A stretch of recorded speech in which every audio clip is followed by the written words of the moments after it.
have a sense of self. There's male, female, and intersex. There's a third sex. I believe that is true, but I would defer to Dr. Lopez.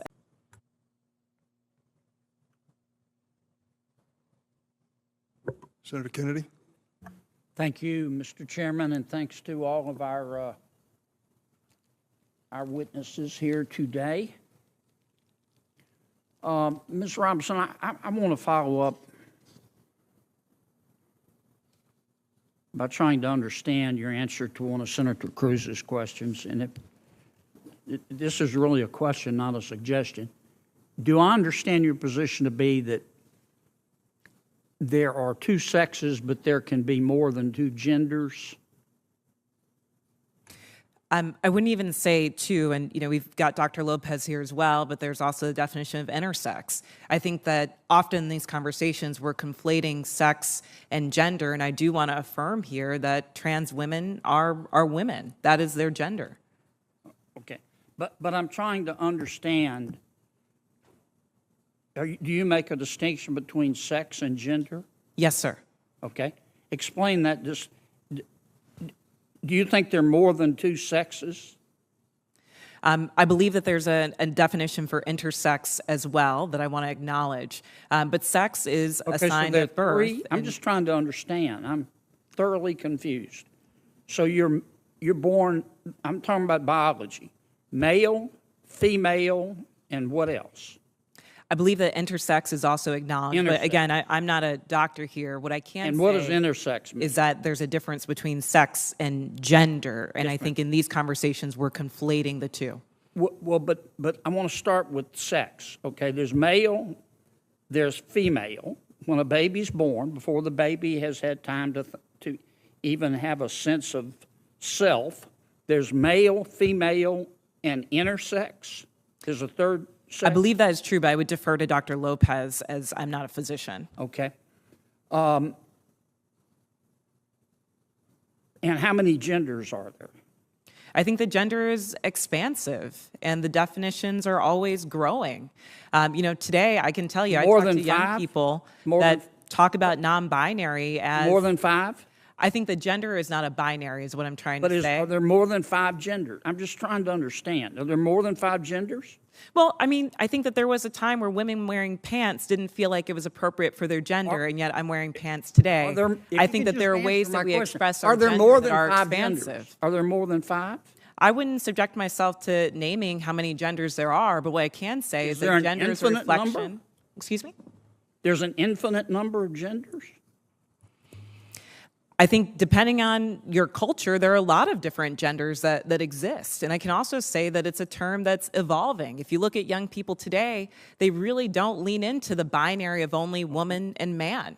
So I think that it's incumbent upon us not to legislate on this, but create space for them to explore what their identities are, what their gender identities are. Let's get back to athletics. I think I understand what you're saying. There are three sexes. Male, female, and intersex. I believe that to be true, but again, I'm not a physician. And there are an infinite number of genders because gender is a mental state. Gender is about expression, and I think that there are a variety of ways that you can express your gender. Okay, so there's infinite number. All right, let's go back to the biology. Male, female, boy, girl, okay? Biologically, do males have an advantage over females biologically in sports? Again, I'm not a physician, and I can't speak to that. What's your real-world experience? It depends. There are some people who are born male that I'm faster than if I were to sprint against them, and some that I'm not. Some males that are taller than some women, and some that are shorter. You don't believe that a biological male has a physical advantage in sports over a biological female? Not as a definitive statement. Give me an example. Well, no, I don't think.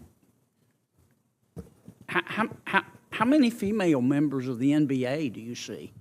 Well, I can say that, there's been this news article about men that think that they could beat Serena Williams in tennis, right? That they think that they could actually score a point on her.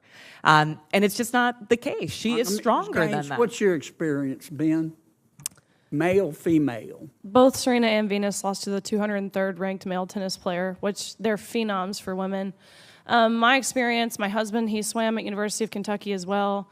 In terms of accolades and in terms of national ranking, I was a much better swimmer than him. He could kick my butt any day of the week without trying. Okay. I just think, Ms. Robinson, I'm trying to understand where you're coming from.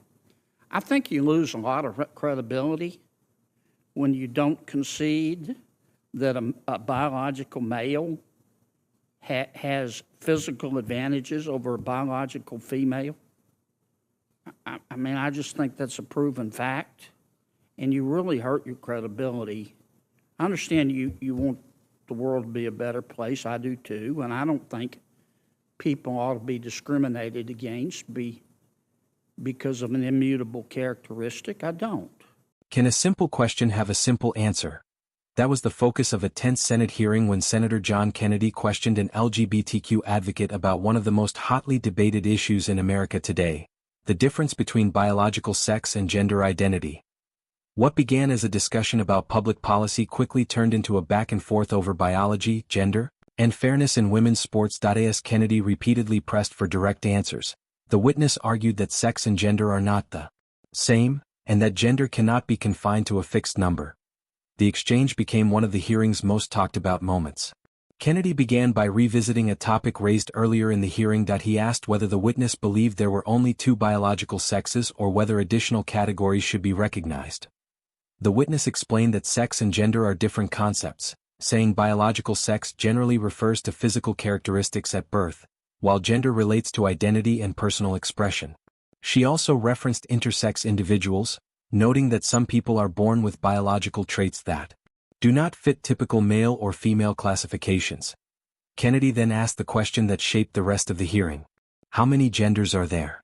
Rather than providing a specific number, the witness responded that gender is understood differently across cultures and that many people identify outside the traditional male-female binary. Kennedy summarized her testimony by suggesting that, under her view, there was effectively no fixed limit to the number of genders. The discussion then shifted from definitions to athletic competition.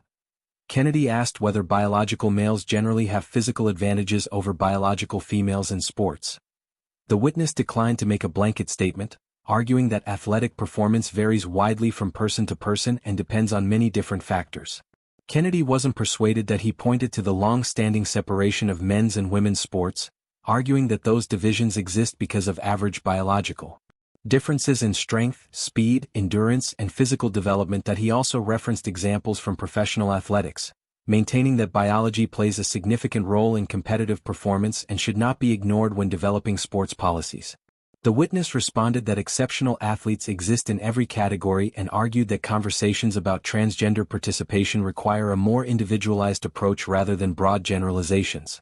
If you're enjoying our coverage of the biggest moments from Capitol Hill, be sure to like this video, subscribe to the channel, and turn on notifications so you never miss another major hearing. Now back to the exchange. And I think that I think everybody ought to be free to be themselves. And what you do in your bedroom or what I do in my bedroom with a consenting adult is nobody's business. But if what I do in my bedroom with a consenting adult, if I decide I want to tell somebody's child about it, then other people have rights too. And I think parents have rights. And I think biological females have rights to be able to compete fairly in sport, in sports. So I really think you hurt your credibility when you refuse to acknowledge that biological males have an advantage over biological females. It kind of makes me wonder about all your testimony. Thank you, Mr. Senator Chairman. Kennedy. I'm sorry, go ahead.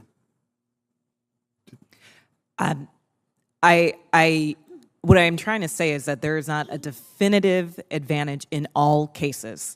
Sir, I don't know if you believe that you could beat Serena Williams in tennis, but I probably think that that's not the case. There are not all cases where all men are physically superior to all women. And at the end of the day, in this conversation, we're not talking about that.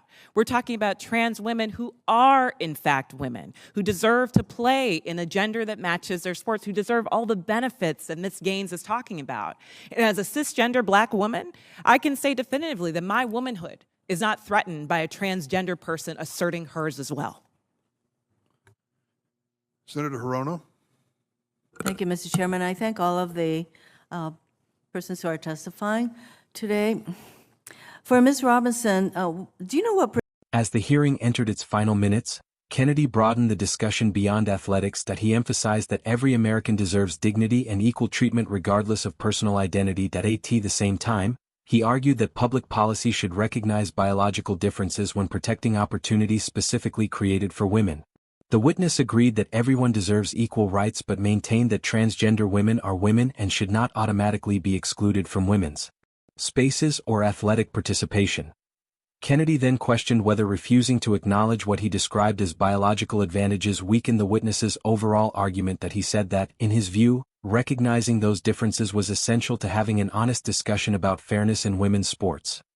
The witness disagreed, insisting that not every biological male has the same athletic ability and that inclusion should remain part of the conversation. Neither side moved from its position as the exchange came to a close. The hearing underscored one of the most divisive policy debates facing lawmakers today. Senator John Kennedy argued that biological sex should remain the primary standard when crafting policies affecting women's sports and other sex-based protections. The witness maintained that gender identity is an important aspect of a person's identity and that public policy should reflect both fairness and inclusion. Although the hearing ended without agreement, it highlighted the continuing national debate over biology, gender identity, and how those issues should shape laws and public policy. What do you think? Should eligibility for women's sports be determined primarily by biological sex, gender identity, or another standard? Let us know your thoughts in the comments below. And don't forget to like, subscribe, and turn on notifications for more of the biggest moments from Capitol Hill.